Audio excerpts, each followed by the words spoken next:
초대해 주셔서 감사합니다. 저는 소개받은 대로 김포에서 일하는 김영준 목사입니다.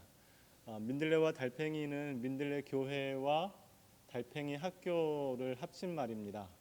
공간이기도 하고요, 공간 이름이기도 하고 또 책방 이름이기도 하고요. 민들레 교회는 말 그대로 교회이고요. 우리 목사님 이렇게 많지 않아 조금 모이셨다고 하셨는데 오늘 저희 오전 예배 때 딱 요만큼 저희 한 30명 정도 저희 주일 오전에 모이는데요. 많이 오셨습니다.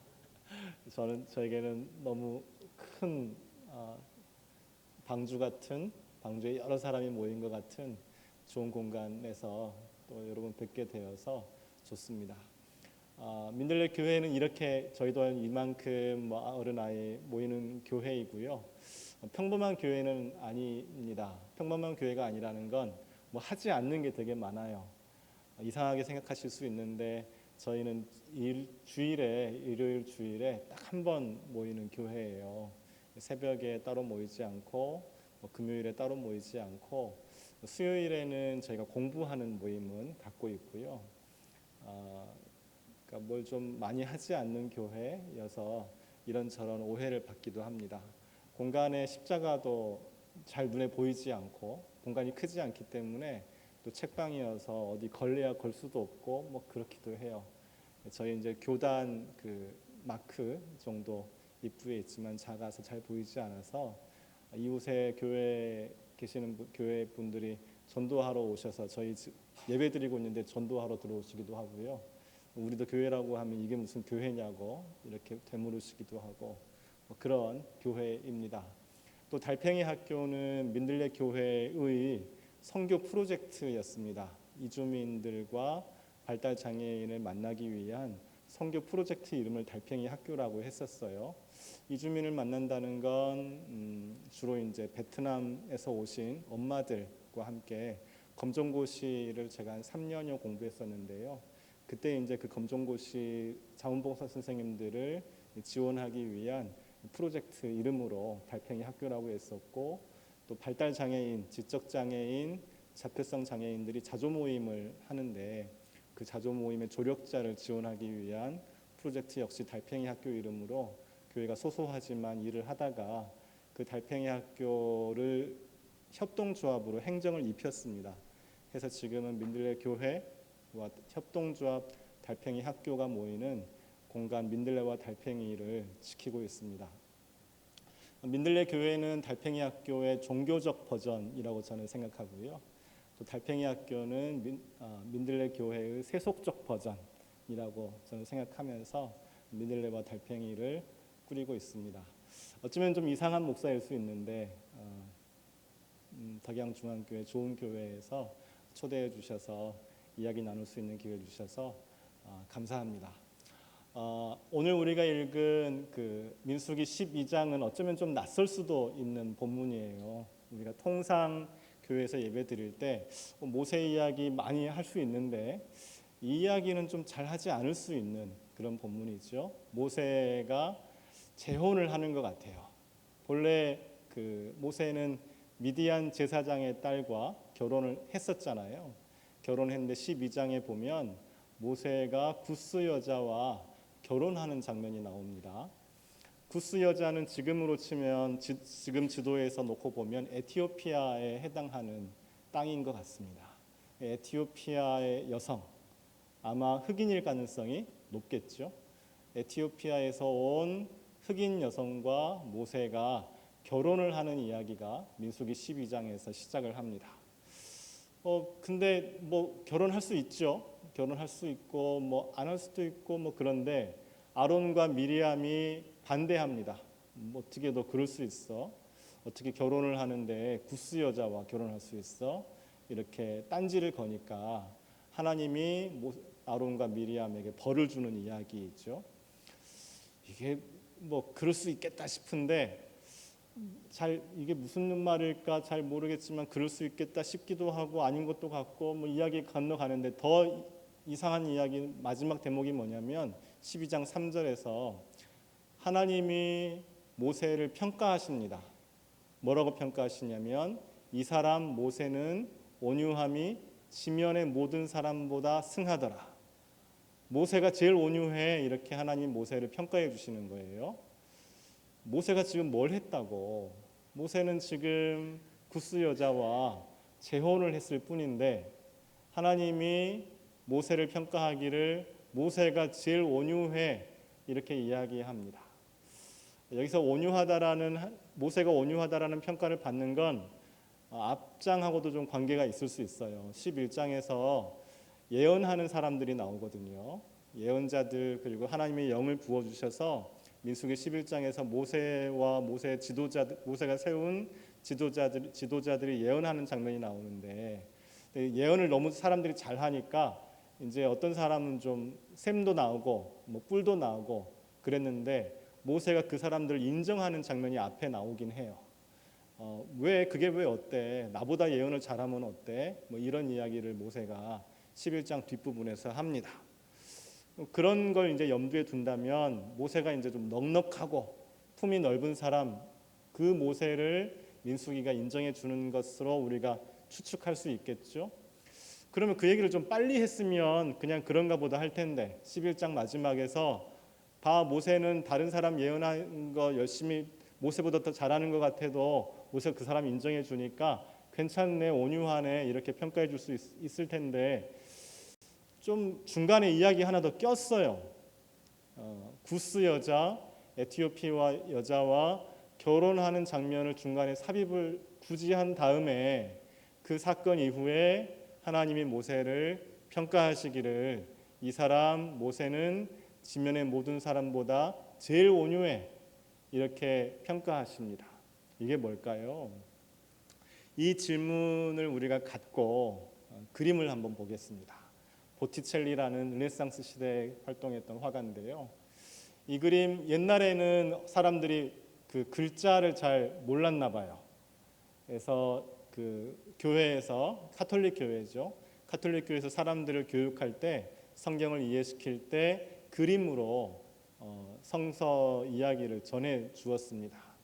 그림을 보면 얼추 이제 이게 무슨 내용인지 알 수 있는, 또 화가들과 또 그림을 보는 사람들 사이에 이런저런 약속도 있고요. 또 교회가 화가들에게 그림을 주문할 때 구체적으로 주문을 합니다. 어떤 사람을 여기에 그려줘, 또 어느 위치에 넣어줘, 사람들이 이렇게 이동할 텐데 그거 염두에 두고 그림을 그려야 해, 뭐 이런 구체적으로 주문을 해요. 그러니까 옛날 화가들은 지금 화가하고 좀 달라요. 지금 화가들은 예술가죠. 말 그대로 예술가인데 옛날 화가는 화가 뭐 예술가라는 느낌보다도 인테리어 전문가, 인테리어 전문가에 가깝다고 하는 게 어쩌면 맞을 거예요. 건축가 혹은 인테리어 전문가. 내부를 들어왔을 때 어떤 느낌을 줄 것인가, 이 교회가 주문을 하면 거기에 맞추어서 그림을 그리는 겁니다. 보티첼리가 주문받은 그림은 지금 여러분 보시는 모세의 청년기라는 그림인데, 교회가 출애굽기 1장부터 3장까지 이야기를 한번 그려봐, 이렇게 보티첼리에게 주문을 한 것 같습니다. 그리고 이제 마지막 장면은 물론 이제 10장 이후까지 더 나오는데요. 1장 3장까지 이야기가 더 빼곡하게 나오고요. 우측 하단을 참 보시면 모세가 칼을 들고 있어요. 보이실까요? 모세가 칼을 들고 아마 죽인 것 같습니다. 성서에 나오죠. 모세가 이집트 사람을 죽이는 장면, 관리자를 죽이는 장면이 성서에 나옵니다. 고맙습니다. 확대해 주셨어요. 그리고 또 이제 거기서 조금 더 위로 올라가면 히브리 사람들끼리 이제 다툼이 있었고 또 모세가 개입을 하려고 합니다. 한데 이제 히브리 사람이 네가 뭔데 개입해? 너 옛날에 이집트 사람 죽인 것처럼 또 죽이려고 해? 모세가 그냥 몽둥이를 들고 서 있는 장면이에요. 그러니까 성서에는 모세가 이렇게 나무 뭉치 몽둥이를 들고 있다고 나와 있지 않지만 보티첼리가 이런 상상을 한 거죠. 그리고 그 이야기를 듣고 도망가는 장면까지 한 그림 속에 이어져 있습니다. 미디안 광야로 도망갔다고 되죠. 미디안 광야로 도망가서 양을 치면서 가축을 치면서 살다가 결혼도 합니다. 결혼해서 아들을 낳았는데 게르솜이라는 아들을 낳았습니다. 아들을 낳았으면 좀 기분이 좋은 거잖아요. 옛날에 아들을 낳았으면 되게 기쁜 일 아니, 뭐 옛날뿐만이 아니고 지금도 그렇죠. 아이를 낳는 건 되게 좋은 일인데 게르솜이라는 아들을 낳고 게르솜이라는 이름을 짓고 이름 뜻이 뭐냐면 이게 좀 아들 이름에 이런 걸 일으켜도 되나 싶은데 내가 나그네가 되었구나. 이게 아들 이름 뜻이에요. 아들한테 뭔가 아들이 잘 되기를 바라는 아들의 장래에 대한 기대 이게 이름 속에 투영되기 마련인데 우리 보통 마음인데 모세는 아들 이름을 지으면서 내가 나그네가 되었구나 이렇게 이름을 짓습니다. 이름 속에 한숨이 배어 있죠. 아들 이름 속에 자기 한숨을 집어넣을 만큼 모세가 뭔가 지금 광야에서 생활이 좀 마뜩치 않고 힘들었나 봐요. 그도 그럴 것이 모세가 이집트에 살 때는 이집트 왕자로 산 거죠. 이집트 궁에서 바로의 딸 이집트의 공주에게 구원을 받아서 이집트 궁전에서 큰 겁니다. 거기서 얼마만한 대우를 받았는지는 모르겠으나 뭐 그럭저럭 궁전에서 잘 큰 거죠. 그리고 아마 형 이름이 람세스일 것 같아요. 확실하진 않지만 람세스가 아닐까? 모세 형제 같이 궁전에 있었던 비슷한 시대의 사람이 람세스가 아닐까 짐작합니다. 람세스라는 이름 뜻이 뭐냐면요. 우리가 그냥 읽을 때 보통 람세스 이렇게 읽는데 쪼개서 읽으면 라모세스예요. 라므세스 이렇게 읽는답니다. 그게 뭐냐면 라모세 한글식으로 하면 라라는 라신으로부터 온 모세라는 뜻이랍니다. 람세스가요. 모세가 히브리 발음으로는 건져졌어 이런 뜻도 있고 또 모세라는 말 속에 어디에서부터 온 아이라는 뜻도 있답니다. 그러니까 람세스라는 말은 라신에게서 온 아이인데 모세라는 이름은 어디에서 왔는지 모르는 아이라는 뜻도 있다고 해요. 그러니까 모세를 이름을 지을 때 람세스의 이름을 따서 지었다면 여하간 이게 어디서 왔는지는 모르지만 이게 히브리에서 왔는지 이집트 사람인지 어디서 왔는지 모르겠어요. 근데 아이는 아이인데 이집트 궁에서 받아들여서 키운 아이였던 거죠. 모세 마음속에 이런 자의식, 뭔가 혼란스러운 자의식이 있었을 거예요. 내가 이집트 왕자인가? 나는 그 히브리 사람인가? 나를 키운 사람이, 나를 키운 유모가 저 사람이 나를 보는 눈빛이 뭔가 예사롭지 않은 것 같고 또 어쩌면 모세가 어디로부턴가 자기가 히브리 사람이라는 자기 정체성을 확인할 기회가 있었을 수 있겠죠. 그게 무엇이든 자기 정체성이 몹시 혼란스러울 때 도망자가 돼서 미디안 광야에서 살다가 아들을 낳았는데 아들 이름에 자기 한숨을 담아 게르솜이라 내가 나그네가 되었구나라고 이름을 지었습니다. 그럭저럭 잘 살았지만 뭔가 갈증이 있었을 거예요. 가시떨기 나무를 보았는데 양을 치다가 자기 마음인지 진짜로 가시떨기가 불이 탔는지 잘은 모르겠으나 자기 마음이 모세 자기의 마음이 타서 그랬는지 저 모래 위를 굴러다니는 가시떨기에서 떨기나무에서 불이 타올랐는지는 확실하지 않으나 뭔가 불이 타고 있는 거죠. 모세도 불이 타고 있고 떨기나무도 불이 타고 있는 겁니다. 이건 아닌 것 같은 거예요. 그때 하나님이 모세에게 말씀하시는 장면이 이 그림에도 나옵니다. 그림 좌측 상단에 보시면 떨기나무 사이에 하나님이 나타나셨고 그 오른쪽에 보면 하나님이 모세에게 네 신을 벗어라 거룩한 땅이다 이렇게 말씀하시는 것 같은 그런 장면이 모세가 신을 벗고 있는 장면이 나오죠. 신을 벗으라, 너의 신을 벗으라 하실 때 이 신이 뭘까요? 성서학자들이 이 신발에 대해서 이렇게 또렷하게 얘기하지는 않는 것 같습니다. 근데 신을 벗는 어떤 인물의 이야기 속에 이런저런 다른 신화 속에서 신은 되게 중요한 상징이긴 합니다. 보통 신을 벗는 거 혹은 신을 잃어버리는 거, 이 장면이 나오면 뭔가 새로운 시작이에요. 뭔가 새로운 시작을 할 때 주인공이 신을 벗거나 신을 잃어버리거나 이런 장면이 이야기 속에 많이 나옵니다. 여러분 제일 많이 하시는 건 신데렐라 이야기도 신이 벗겨지는 이야기가 나오잖아요. 뭐 이런저런 다양한 신화에서 그리스 신화에서도 신에 대한 이야기가 나오곤 합니다. 신을 벗으라, 하나님이 모세에게 신을 벗으라, 네가 서 있는 땅은 거룩한 땅이니 신을 벗으라 하셨습니다. 저는 그냥 제 나름대로 해석을 해보려고 합니다. 성서 해석의 방법을 가지고 하는 건 아니고 신화적인 방법을 하는 것도 아니고요. 우연히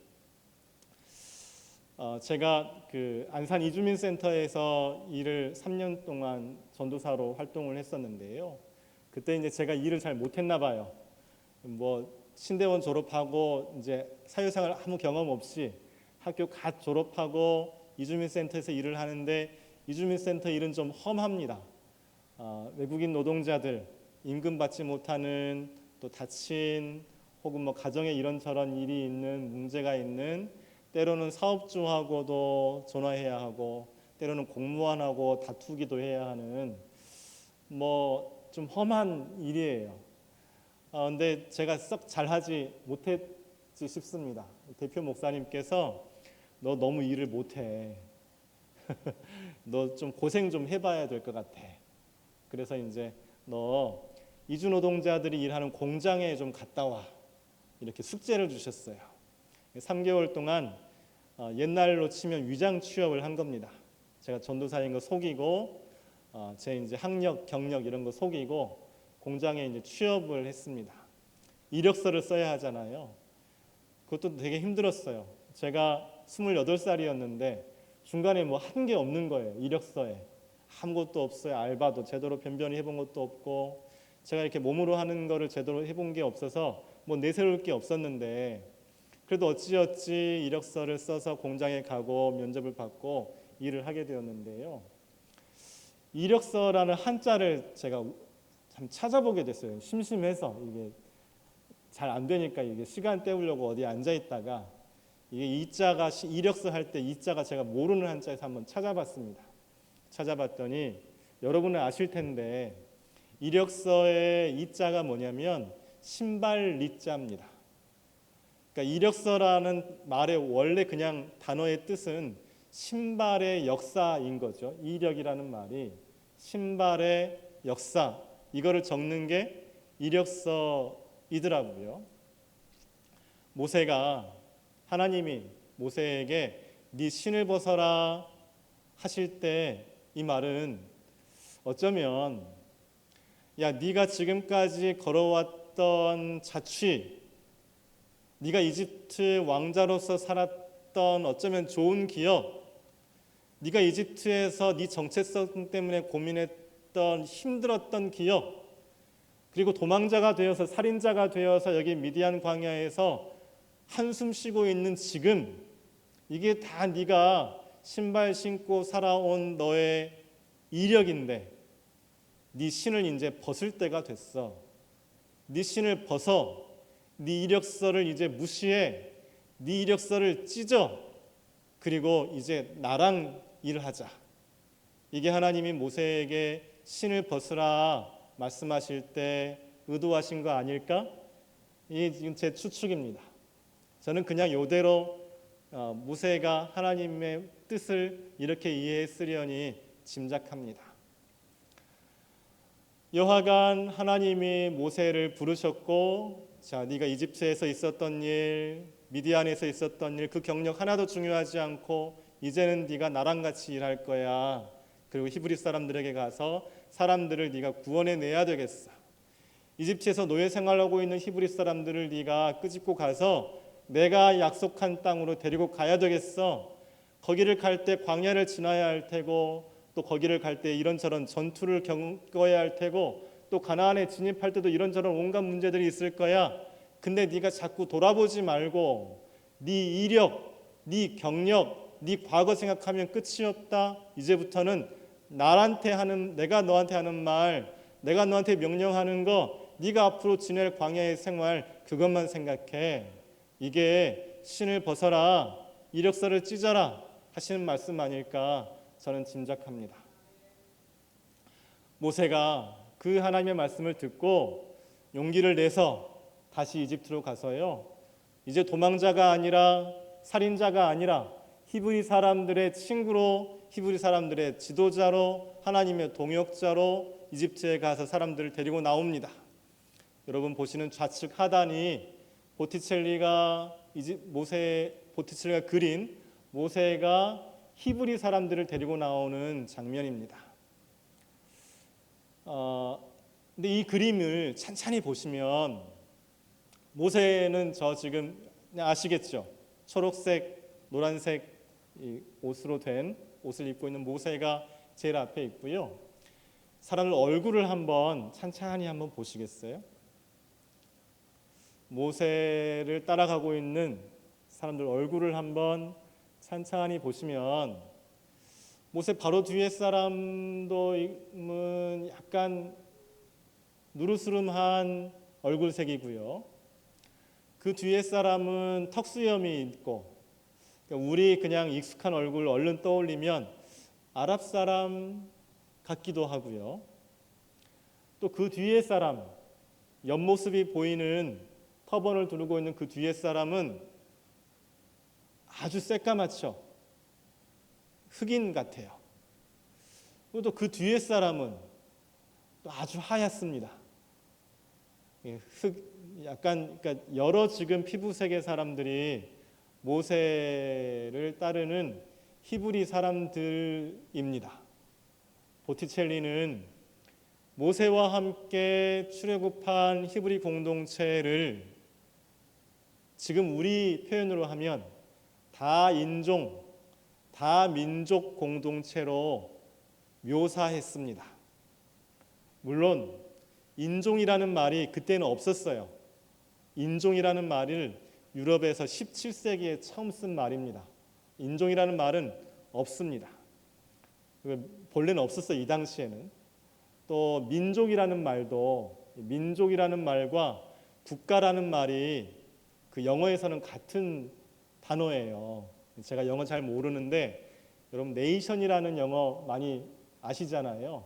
이 네이션이라는 말이 국가라는 말도 되고 민족이라는 말도 되는데 이 또한 이 네이션이라는 말을 우리가 좀 보편적으로 많이 쓰게 된 게 17세기입니다. 인종이라는 말, 국가, 민족이라는 말을 17세기 이전에는 쓰지 않는 말이었어요.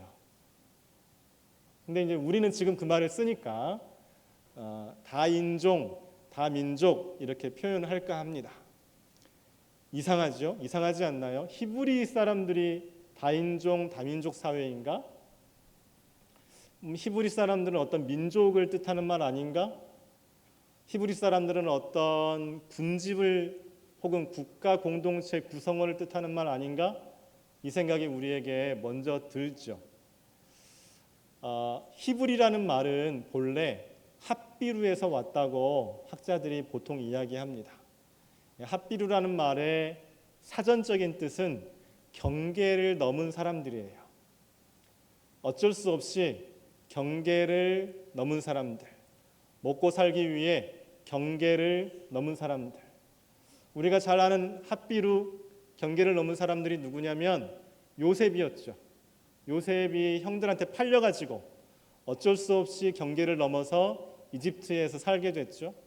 또 모세의 아버지와 또 형제들 또 다른 가족들 70명이 기근이 너무 심하니까 먹고 살기 위해서 역시 어쩔 수 없이 경계를 넘어서 이집트로 갔죠.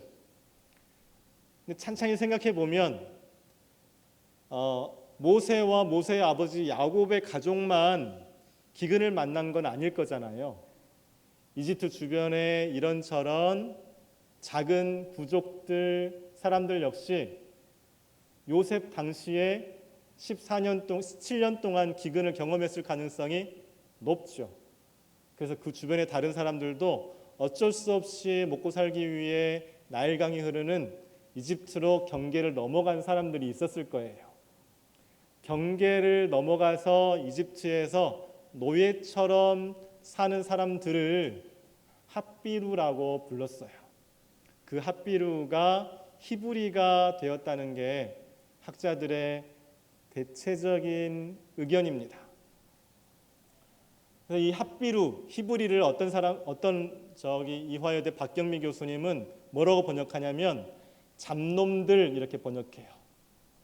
또 공동 번역 성서에서는 잡류, 우리 개정 성경의 잡류라고 번역된 부분이 히브리 핫비루입니다. 또 공동 번역 성서에서는 어중이 떠중이 이렇게도 번역합니다. 또 이제 그냥 단어 자체를 거렁뱅이 이렇게 번역하기도 하고요. 그러니까 뭔가 어떤 큰 공동체에서 이집트라는 그럴듯한 국가 공동체에서 제국 공동체에서 주류에 속하지 않은 잡놈들, 어중이 떠중이, 거렁뱅이 뭐 이런 사람들을 그때 당시에 핫비루, 히브리 이렇게 불렀습니다. 하나님이 모세를 향하여 명령하실 때 히브리 사람들을 구원해내 데려와 할 때 거기에는 모세의 부족, 모세 일족만 있었던 게 아니고 그 사람들이 다 포함되어 있었어요.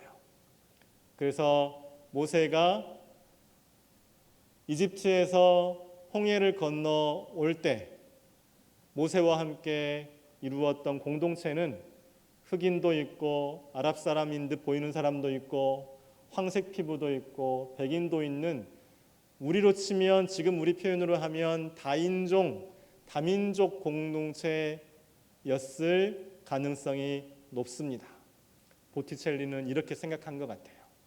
보티첼리가 출애굽 공동체를 묘사하면서 다양한 피부색을 가진 사람들로 묘사하고 있습니다. 그 그림 다시 한번.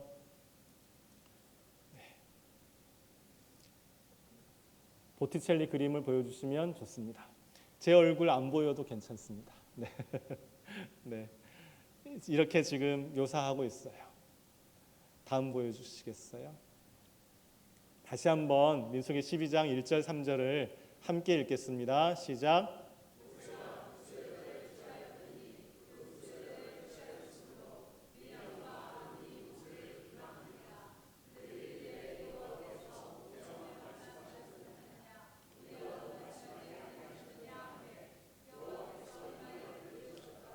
이 사람 모세는 온유함이 지면의 모든 사람보다 더하더라.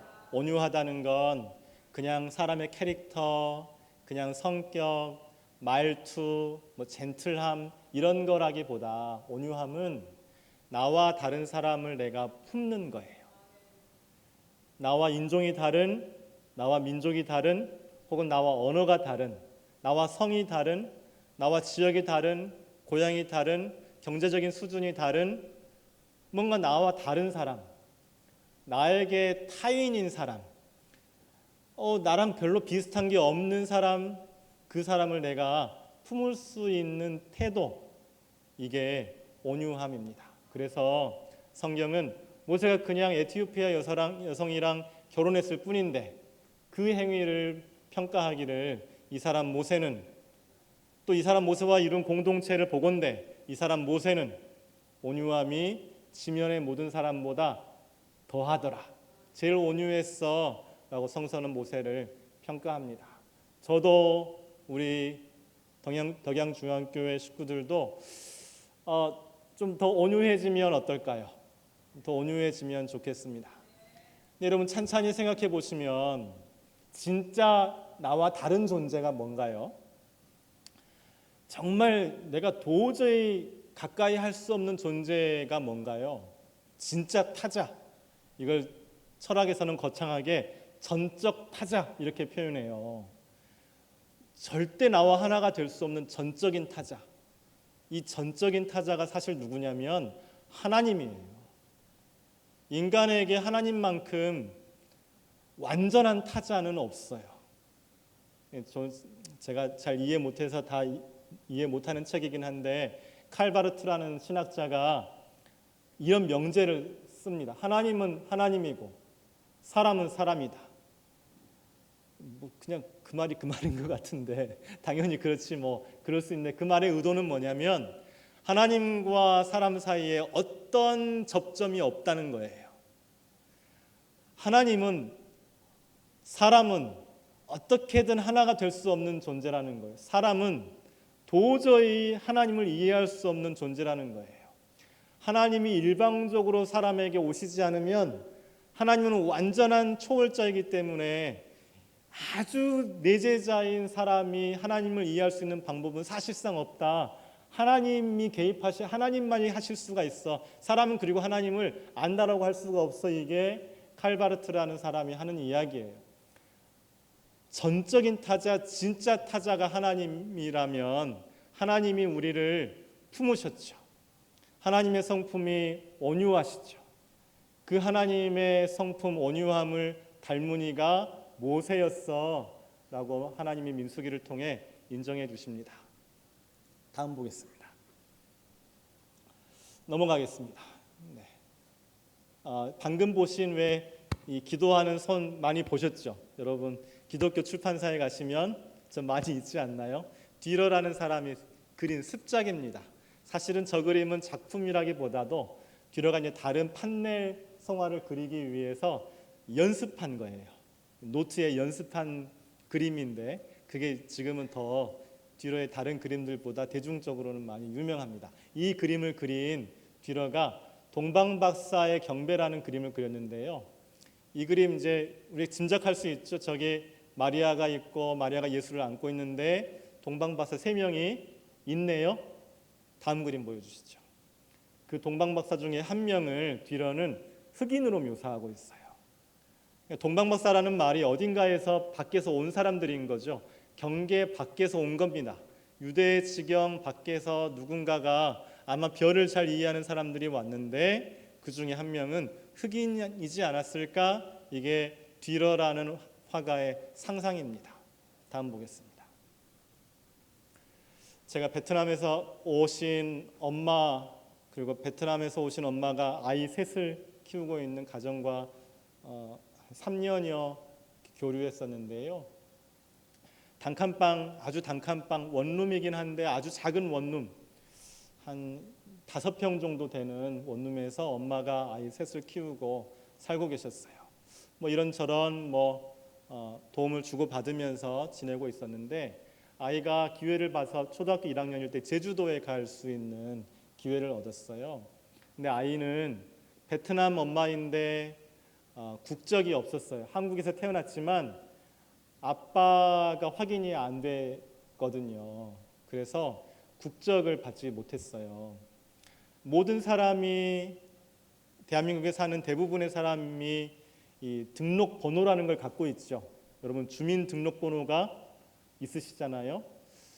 주민등록증이 나오기 전에도 주민등록번호는 다 있죠. 등록번호가 있는데 이 아이는 국적이 없기 때문에 출생신고가 우리나라에서 되지 않아서 등록번호가 없는 거예요. 해서 다른 어떤 기관이 프로젝트를 써서 아이들 2주 배경 아이들과 함께 제주도 여행을 가게 되었는데 이 아이는 초등학교 1학년인데 비행기 티켓을 끊을 수가 없는 거예요. 그 아이가 너무 속상한 거죠. 그리고 아이가 충격을 받았어요. 그리고 선생님이 아마 설명하셨겠죠. 너는 등록번호가 없어서 제주도에 갈 수 없어 이렇게 설명을 하셨나 봐요. 아이가 학교에 갔다 와서 엄마에게 물어봅니다. 엄마, 나 왜 등록번호 없어? 이렇게 물어봤대요. 엄마 마음이 되게 무너지겠죠. 슬프겠죠. 있지만 없는 아이들 있는데 여기서 태어났고 누가 보더라도 우리 아이들이고 한국말을 유창하게 하고 BTS도 좋아하고 블랙핑크도 좋아하고 뭐 이런 아이인데 등록번호가 없어요. 서류상 확인이 안 되는 아이들이 있습니다. 다음 가겠습니다. 넘겨주세요. 엄마 아이가 이렇게 카드를 썼어요. 저게 카네이션 엽서인데요. 엄마께 엄마 사랑해요. 엄마 제주도는 못 가서 아쉽지만 다음 여행에는 가고 싶어요. 착하죠. 뭐 이런 게 이제 엄마와 딸 사이에 있었던 일인데 저희도 이걸 보여주셨어요. 다음 다문화라는 말 우리가 많이 씁니다. 다문화 가족 지원법이라는 게 있거든요. 그래서 다문화라는 말을 쓰면서 이주해온 가정들, 거기서 태어난 아이들, 청소년들을 지원하는 법인데 이게 묘하게 다문화라는 말이 특정 계급을 지칭하는 말이 돼버렸어요. 찬찬히 생각해 보시면 다문화는 뭡니까? 다양한 문화라는 거잖아요. 다문화라는 말 속에는 모두가 다 포함되어 있는 거죠. 한국인도 포함되어 있고 베트남도 포함되어 있고 캄보디아도 포함되어 있고 다 포함되어 있는 겁니다.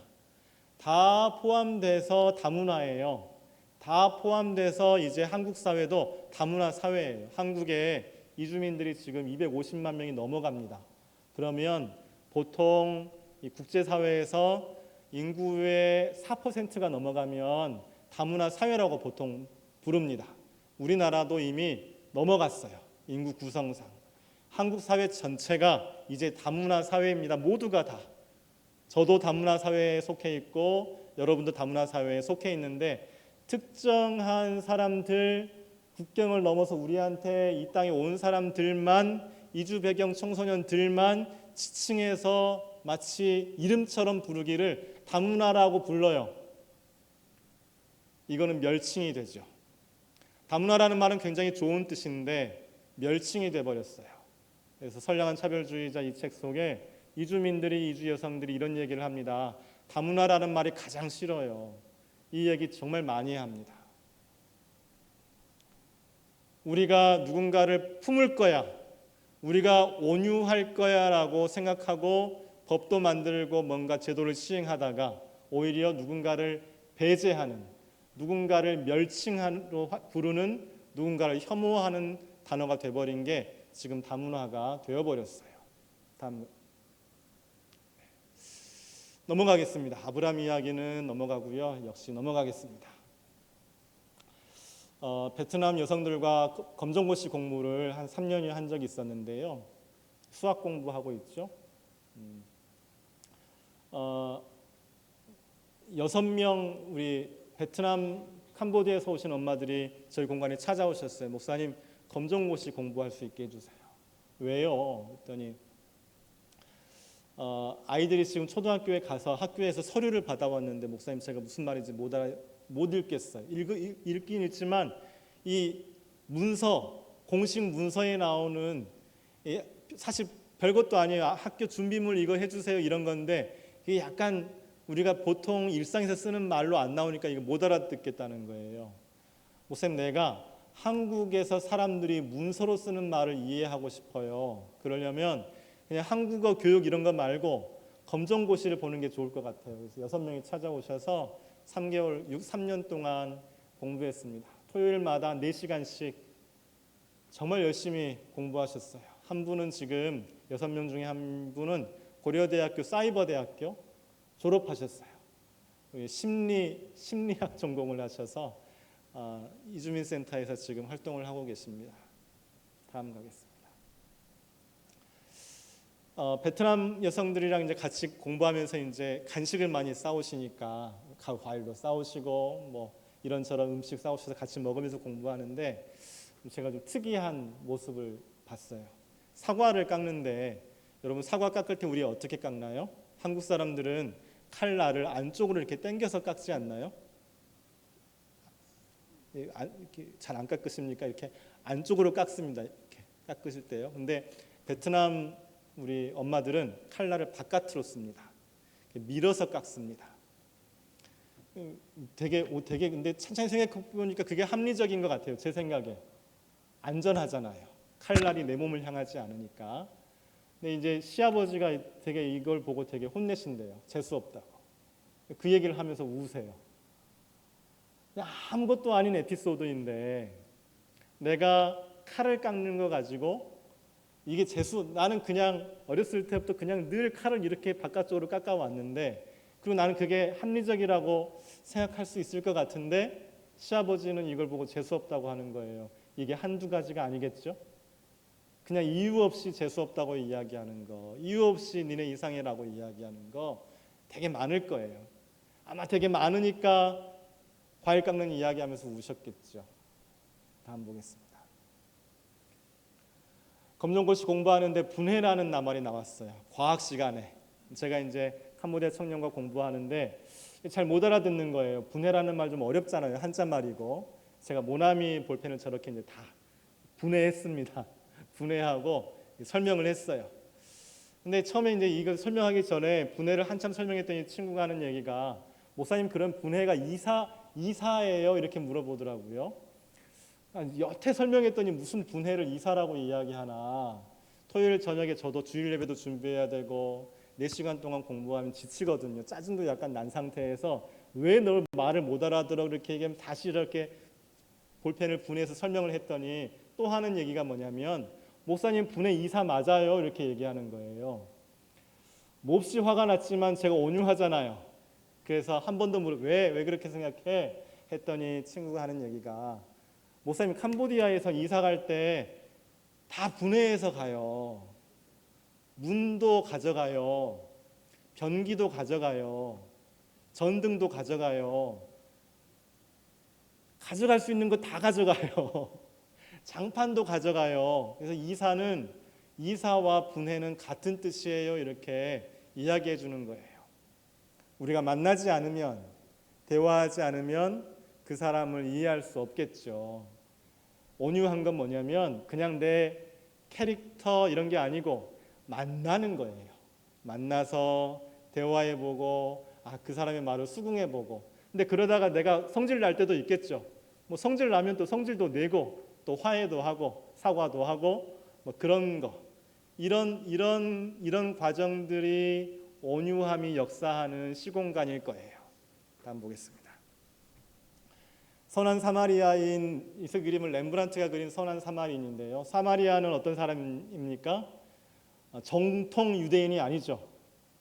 기원전 587년에 유대인들이 바빌로니아에 끌려가지 않고 유대에 남아있던 사람들, 근데 거기에 아시리아에서도 사람들이 왔을 테고 뭐 이런저런 사람들이 섞여서 살던 땅 사마리아, 요새 말로 약간 좋지 않은 말로 하면 혼혈인이죠. 이 사마리아 사람이 누군가를 구해주는 이야기, 예수님이 누가복음에서 이 이야기 소개되는데요. 사마리아 사람이 다친 사람을 지금 여관 주인에게 맡기는 장면인데요. 이 그림을 대각선으로 쫙 한번 그려보면 우측 하단에 개가 나옵니다. 우측 하단에 개가 보이세요? 개가 있고 개가 뭐 하고 있는지 보이십니까? 개가 똥을 누고 있어요. 명환된 성서를 그렸는데 그것도 렘브란트가 선한 사마리아 사람이라는 되게 따뜻하고 아름다운 이야기를 그리면서 그림 끝에 그림 하단에 대각선으로 그어서 되게 중요한 구도의 위치 거기에 똥 누는 개를 그려놨어요. 이게 뭘까? 사람들마다 이 그림을 해석하는 방식이 이렇기도 하고 저렇기도 합니다. 아마 사마리아 사람이 똥개 취급을 당하고 있었어. 그래서 그런 의도로 이제 그렸을지도 몰라. 이것도 있고요. 또 하나는 개가 똥을 누듯이 아주 자연스러운 생리 현상 같이 우리가 사람을 돕는 게 그게 좋은 거야 라는 의도일 수도 있어. 뭐 이런 의견들이 있습니다. 저는 좋습니다. 우리가 누군가를 만날 수 있고 도울 수 있고 지원할 수 있는데 거기에 뭔가 들어가냐면 우월감이 들어갈 수 있어요. 내가 한국 사람이야. 우리나라가 더 잘 살아. 쟤네는 못 사는 나라에서 왔어. 쟤네 피부색 이상해. 냄새도 나는 것 같아. 공부도 안 한 것 같아. 뭔가 나보다 더 열등한 사람처럼 생각할 수 있어요. 도와주면서 지원해주면서 선교하면서 내가 우월한 감정을 가질 수 있겠죠. 예수님이 뭐라고 하시냐면 오른손이 한 일 왼손이 모르게 해라. 근데 어떻게 그럴 수 있나요? 그럴 수 없잖아요. 문자적으로 그럴 수 없잖아요. 어떻게 오른손이 한 일을 왼손이 모르게 합니까? 근데 이 얘기는 내가 도와준다는 걸, 내가 착한 일을 한다는 걸, 내가 지원한다는 걸, 내가 누군가를 품는다는 걸 내가 모른다는 걸, 인식하지 못한다는 걸, 마치 내가 똥을 누듯이 내 그냥 생리현상 그냥 처리하는 것처럼 누군가를 사랑할 수 있고 도와줄 수 있고 지원할 수 있고 그게 맞는 거야. 그게 진짜 이웃이야. 렘브란트가 이런 얘기 하고 싶은 거 아니었을까요? 짐작합니다. 다음 보겠습니다. 네 생각에는 이 세 사람 중에 누가 강도 만난 자의 이웃이 되겠느냐? 이르되 자비를 베푼 자니이다. 너도 이와 같이 하여라. 자연스럽게 개가 똥 누듯이 우리 생리작용 해결하듯이 사람들 만나고 지원하고 사랑하면 어떨까요? 넘어가겠습니다. 모세를 향하여 하나님이 온유하다고 평가하셨고, 온유한 사람, 네가 제일 온유해. 너 모세가 이 세상에서 제일 온유해. 이렇게 하나님 모세를 평가하셨죠. 근데 모세와 모세를 따르는 사람들의 제일 큰 관심이 뭡니까? 땅이에요. 이집트 땅이 아닌 광야를 지나서 마침내 하나님이 약속하신 땅에 들어가는 게 모세와 출애굽 공동체의 최대 목표, 최대 비전이죠. 그게 되면 되는 거잖아요. 예수께서 제자들에게 산상보훈에서 팔복선을 하시며 마치 옛날 모세를 생각하신 것처럼 말씀하십니다. 함께 읽겠습니다. 시작. 온유한 자는 복이 있나니 그들이 땅을 기업으로 받을 것이며. 온유한 자가 땅을 차지한다. 옛날 모세가 구스 여자를 그리고 여러 민족의 사람들을 품어서 온유하다 평가받은 모세가 자기는 들어가지 못했지만 후손들을 히브리 공동체를 땅으로 인도에 살게 한 것처럼 어쩌면 우리가 온유하다고 해도 우리는 그냥 여기에서 그냥 이만큼 살겠죠. 근데 어쩌면 우리 다음 세대는 또 대한민국을 살게 될 또 다음 세대는 우리보다 더 좋은 세상, 우리보다 더 좋은 나라 하나님이 약속해 주시지 않을까요? 이런저런 문제 되게 많지만 대한민국 저는 되게 좋은 나라, 괜찮은 나라라고 생각하는데 그럼에도 뭔가 아쉽지요. 내 아이가 또 내 아이의 후손들이 더 좋은 나라, 더 좋은 세상에 살면 좋겠는데 우리가 경제 성장도 해야 하고 좋은 정책도 만들어야 하고 이런저런 준비 많이 해야 하지만 정치도 안정이 돼야 하고 경제도 정의가 바로 서야 하지만 교회가 해야 할 일, 우리는 정치도 아니고 경제도 아니고 잘 못하잖아요. 우리가 해야 할 일, 우리가 온유한 공동체가 되는 거 아닐까요? 이주민들을 우리가 품는 거 아닐까요? 우리가 비장애인이라면 장애인들을 품는 거 아닐까요? 내가 남성이면 여성들을 품는 거 아닐까요? 내가 여성이면 남성들을 품는 거 아닐까요? 나와 다른 타자들을 내 생활하는 자리에, 우리 모이는 현장에, 내 공동체에, 이 예배 시간 중에, 내 식사 자리에, 내 만남 속에 나와 다른 사람들을 내 품으로 품는 것, 온유한 사람이 되는 것. 하나님이 나를 품으셨듯이 전적인 타자인 나를 하나님이 품어주신 것처럼 우리도 하나님처럼 나와 다른 사람들을 품어 온유한 공동체가 되면 우리가 사는 나라가 하나님 나라 되지 않을까요? 저는 그렇게 믿으려고요. 하나님 나라가 우리에게 오십니다. 기도하겠습니다. 하나님,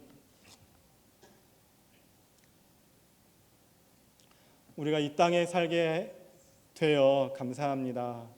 하나님, 우리가 덕양중앙교회 아름다운 교회를 꾸리게 되어 모이게 되어 만나게 되어 감사합니다. 하나님, 여기 예수의 몸 그리스도의 몸인 덕양중앙교회가 모세처럼 온유함이 지면의 모든 사람보다 승한 모임 교회 되게 해주세요. 그렇게 우리가 땅을 차지하게 해주세요. 그렇게 우리 사는 땅이 하나님 나라 되게 해주세요. 예수 이름으로 기도드립니다. 아멘. 수고하셨습니다.